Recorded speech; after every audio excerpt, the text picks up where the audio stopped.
welcome back to part 2 of the 1971 custom free air Puma.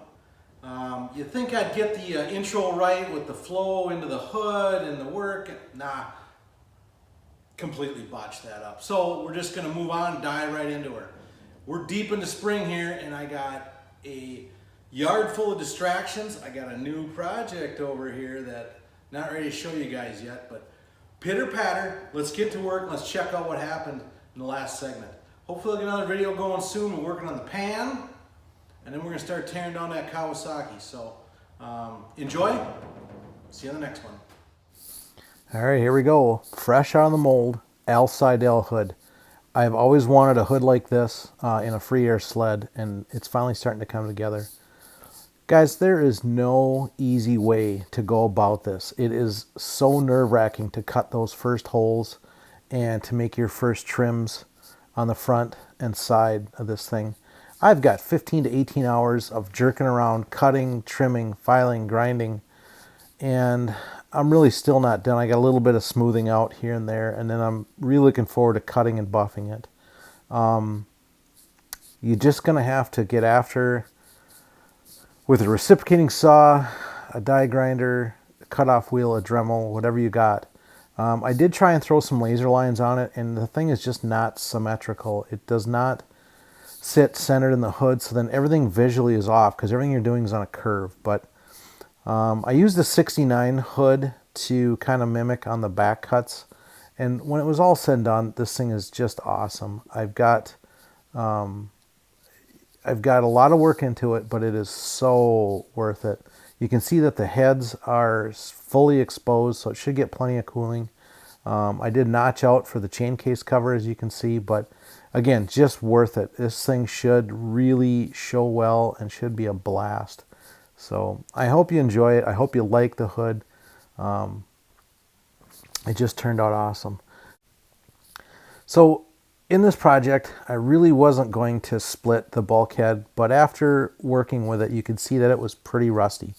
So I had to get this chassis tore down so I could get that bulkhead blasted. We had a fair amount of corrosion that we were dealing with, especially in the interface between the bulkhead and the tunnel. There was a lot of corrosion. So you'll see me clean that up later. Here you can see that the bulkhead's pretty rusty. Again, it's just not something you can just wire wheel and send it. So get everything, respectively taken apart. The T-nuts were pulled right off of the bulkhead for the chain case cover, so I welded those back on. I had some holes where somebody drilled in to put through bolts in and fix that up. And yeah, I did use a later chain case cover, but it's what I had laying around. Luckily, I had some bulkheads out back, so I was able to replace a broken steering bushing. After that, I started to line sand the tunnel, and it turned out great. I polished my 73 Panther tunnel and really regretted that just because it requires so much upkeep.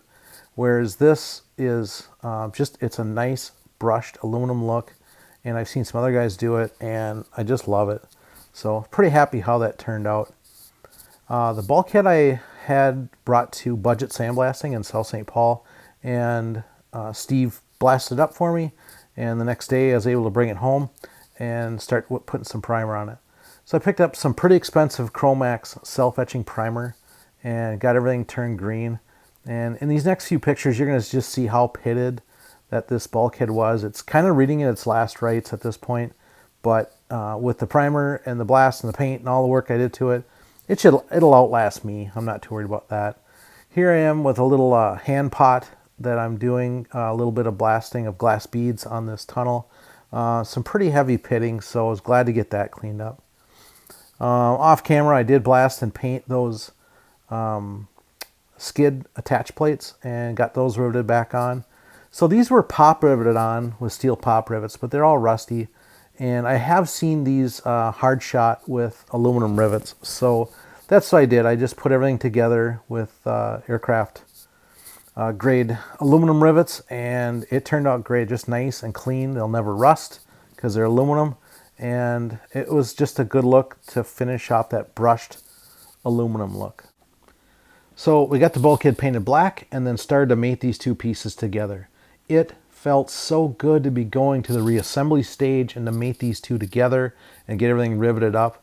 I don't normally like to tear them down this far, but with this one, that's just how it shook out. So I'm really glad I did it. It turned out awesome, and I think in the end it'll be completely worth it. Hey, I hope you liked all that work getting done. I got the tunnel all line sanded and cleaned and scrubbed. Got the bulkhead blasted and painted. Got them mated back together. Next is going to be the pan, sand the bumper, and get that Kawasaki 340 free air tore down. So stay with me, pitter patter, and thanks for watching.